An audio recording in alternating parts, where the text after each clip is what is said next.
Magbubukas po ng 200,000 slots ang Department of Education para sa mga guro na nais sumailalim sa upskill artificial intelligence training.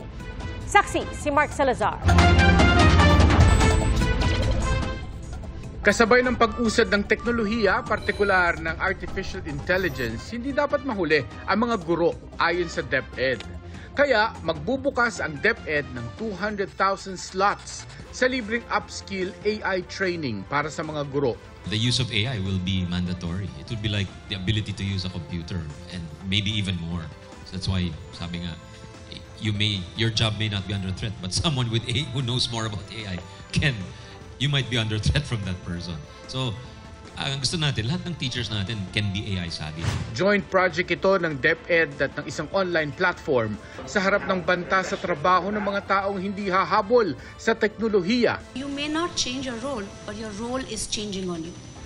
AI is accelerating that pace of change more than ever before. In the past 10 years, about 40% of our roles and skills changed. In the next 5 years, we expect that to go up to 70%.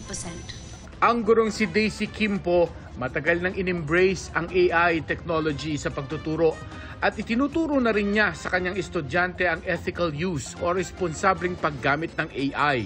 Ang amin lang ay may tamang direktiba, may tamang guidelines, very welcome kami na i-embrace ang tulong ng AI. Kahit ang math teacher na si Irene Rentoy, nagkusa na rin mag-aral ng AI. Mga kids ngayon, very na sila sa mga AI eh. So, syempre, pag ikaw teacher, wala kang alam about sa AI, maanuhan ka ng mga estudyante. Minsan yung mga bata ngayon marunong na talagang gumamit ng AI, lalo na sa